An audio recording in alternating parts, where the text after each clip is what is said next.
Yo, what's going on, y'all? It's Cone back here again today with another video, and today we're going to talk for a little bit about the Phoenix Suns, who are one of the most interesting teams in the entire NBA, especially coming off last year, which I don't think anybody would argue was a massive disappointment. They went all in with Bradley Beal over the course of the offseason after going what we thought was already all in with the Kevin Durant trade at the deadline leading into that offseason. They gave up all their first round picks, basically all their tradable salary. They said, we were going in with this big three of Booker, Durant, and Beal, and we were going to see what happens. They had to really scrape to bring in role players, but it seemed like they did a decent job. Like overall, I liked the offseason they had, bringing Yuta Watanabe and Keita Bates-Diop, guys that I thought could genuinely contribute, except for the fact that they managed to make it out of the play-in just barely. They were hanging right around the play-in a lot of the season, and they ended up as the 6th seed to match up against the Wolves in the first round, a 3-6 battle, which seemed winnable for the Phoenix Suns because they swept the season series against Minnesota. They really seemingly had a recipe that could take them down with these knockdown mid-range shooters that could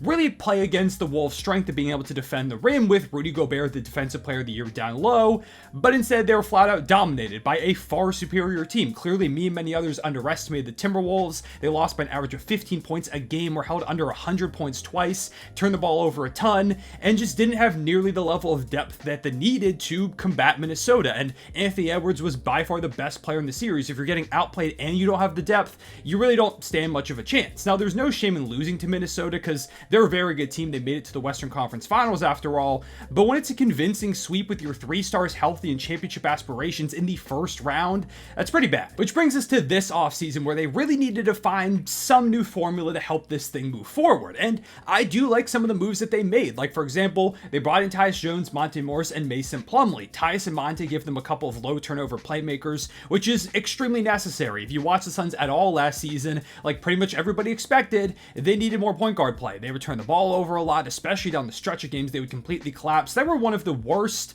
somewhat good clutch teams I've ever seen in my entire life. Like, outside of teams that are just abysmal at basketball, they would fall apart in the clutch relentlessly. It was crazy. They had a net rating right around the net rating of some of the worst teams in NBA history over the course of their full seasons in the fourth quarter of this past year. It was terrible. So now you bring in some playmakers who can kind of set up your elite scores and put them in their spots to succeed, won't turn the ball over, just guys that you can kind of trust in those moments. That's big. They also drafted Ryan Dunn, who's an incredible defensive prospect. Offense is extremely raw. He's like a hyper raw version of Andre Roberson. I kind of feel like that's a decent comparison. I watched a good bit of Ryan Dunn at UVA. I'm a UVA fan, graduated from there if you didn't know. I'm really excited about him. I think he's a player, if the offense even comes along a little bit, could have a really long future in the league as an all defensive level talent. So I like them taking that swing there because they have all this offensive talent, could use some defensive upside. And I do think Mason Plumlee will be a more reliable big off the bench than Eubanks. Overall, this in my opinion is a better team than they came into last season with. They have more depth. They've got playmakers. Of course, the 3 still elite scores, a top 10 player in Kevin Durant, a guy kind of around that conversation in Devin Booker, depending on your view.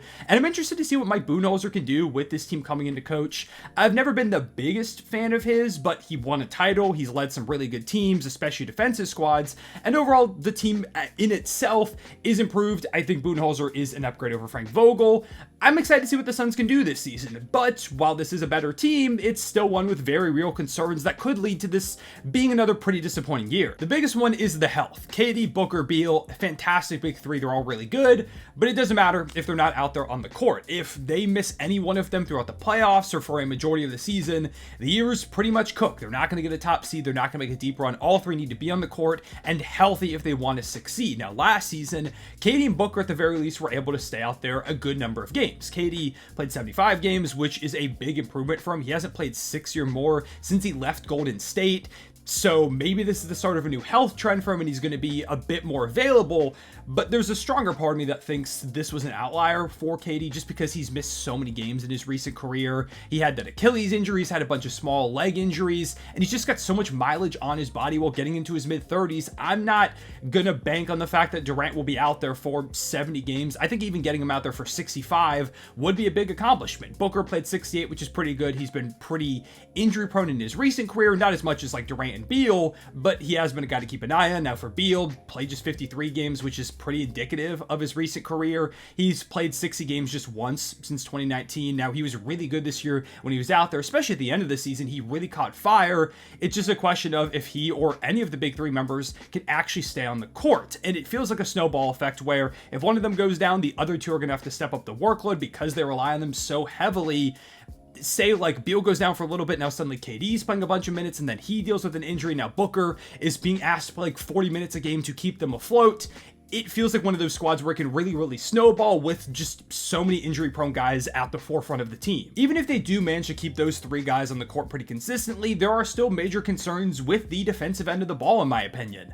Last year, they were the 13th ranked defense, which isn't bad. It's right around middle of the pack, but I feel like there's a shot for regression, and to compete at the highest level to win a championship, they need to improve on that, and I just don't see a great path to them doing so. Now, Budenholzer has been the coach of some very good defenses, and I think will get them to buy in, but like Frank Vogel was known as a big-time defensive coach, and I think the personnel overall is pretty shaky on this team right now. Like Tyus Jones and Monte Morris, sure, they're going to help with the offense, but they're both bad defenders. So even if the low turnovers and the playmaking helps them score more, it's not going to help with the other side of the ball, which is where I think they need more help than ever. Like Nurkic, not a big-time rim protector. He's also getting into his 30s, so there's a chance for some regression. Overall, an area of concern in addition to his own health. Like Nurkic has never been the healthiest player in the world. This past season was a bit of an outlier for him in his recent career, so there's always a possibility that he misses a lot of games. Now, Booker has improved as a defender, but he's not elite on that end. KD was pretty good last season there, but again, heading into his mid-30s, somewhat injury-prone, you're asking him to be one of your most dominant scorers and a defensive linchpin. It's just a lot. Now, I'm not saying you want him to slack off defensively or that it's something you should expect from him because he's getting up there in age, but it would be nice if you had some better defenders on your roster than the guy that you're asking to probably be your number one option and play a bunch of minutes. Beal held up last season defensively, but again, not a great defender. It just doesn't feel like they have many elite players on that end. When you take a look at the rest of the NBA, the top tier contenders, they have 1, 2, 3, even sometimes more elite defenders on their roster to stop some of the great scorers in the league right now. If you want to compete at the highest level, you need guys who can get big time stops on that end. Not to mention, it sounds like Tyus Jones is probably going to start, and if that's the case, your starting lineup would be him, Beal, Booker, Durant, and Nurkic, which on paper is just not getting you many stops. So between Tyus out there, Beal or Booker having to guard up on threes, you're relying on Nurkic for rim protection. I just really don't like the idea of it. It wouldn't be a bad idea to have like a Royce O'Neal or a Grayson Allen in there, and maybe Bud will go for that, but it just remains to be seen. And even with that change, again, just not many overall stoppers on this team. I wonder if they'll ever consider, and I've mentioned this in a few recent videos, having Beal come off the bench, just have him being that scorer, putting in a better defender in that starting lineup, even maybe moving Tyus Jones to the bench. I don't really know where they'll go. They have a lot of ways they can maneuver this thing if they need to, but I don't know how any of those lineups that they put out there are going to stop like a Luka or a Shea or an Ant in the playoffs. Who is going to guard those guys consistently? How do you even hope to slow down Nikola Jokic in a playoff series? I feel like the offensive potential with the new playmakers is ridiculous, but I'm just having a hard time seeing that defense as championship caliber. So what do I think the season holds for them? Well, if they can get about 65-ish games out of their big three, they will likely be a playoff team. They will likely be a top 10 offense again. Defense is going to be shaky, but I do expect them to get into the postseason. If this team isn't in the playoffs, I feel like something went significantly wrong. I just don't think they're going to have a chance against some of the West juggernauts. Even if they take down one team, I don't see them beating multiple elite West teams en route to a Western Conference title, squads that are just going to have deeper, more balanced attacks on both ends. In my opinion, as of right now, I don't see this Suns team as a championship contender, and with no assets available pretty much, I don't know how they get there. Not to mention, this is pretty much, in my opinion, their last chance to show something, to prove that they can compete even close to a championship with this core. It's going to get extremely dicey if they are, again, a first-round exit or if they bow out pretty quickly in the playoffs. Like, Durant's last year on his contract is next season, and you know KD's got a history of walking from places, especially if he feels like this is kind of a sinking ship. Not to mention, there's going to be natural regression from a guy who's going into his late 30s pretty soon here. Even if you can re-up him after next season, he's going to be 37 going into that new contract, and you're at the moment hoping he can be the best player on your title team. Even if you think Booker can get to that point, can he be the best player on a championship team? We don't really know yet, and if KD continues to regress and you didn't show anything this year, are you really ever going to be able to actually compete for a title if he's getting worse? Booker is under contract till 2028, but say Kevin Durant leaves after that contract or continues to regress, you've got no assets. Is he willing to go through a probably disgusting looking rebuild after years of playoff experience, multiple second round or further runs, and starting to hit his prime? He's getting close to his 30s towards the end of this contract with Kevin Durant, towards the end of his contract. He is probably going to say, hey, I want to compete for a championship. He's not going to sit around, I wouldn't imagine, and just wait for a rebuild. So that's something that they have to keep their eye on. Could be a ticking time bomb, especially because Bradley Beal is not going anywhere until 2027. Through that season, he's got a $50+ million contract. Nobody's trading for that. I don't see him turning down a $50 million player option, more than that even, in that 2027 season, because no one's paying him even close to that amount of money. So that's going to hinder your ability to build around Book if Kevin Durant leaves, or just rebuild this squad in general. You don't have any of your draft picks, or control of them at the very least. Like, they don't have control of a single one of their first round picks until 2031. Now, they have some selections because of swaps, but they can't like outright tank and be sure they're going to get a top pick until 2031. They can't trade anything up until that point. They have just 3 tradable second round picks. It's an injury prone core. Nurkic expires next season, so you've got to decide if you're going to pay him. There's just a lot up in the air. It feels like everything that goes on right now in Phoenix for the next few seasons rides on this year. This is the team. There's no upgrading. There's no wheeling and dealing at the deadline. They're stuck with this. Maybe the talent will be enough to exceed my expectations. And again, I do like the offseason with the limited options they had, but I just don't know if there's anything out there that they could have done to make this team a true title contender and one of the best teams in the Western Conference.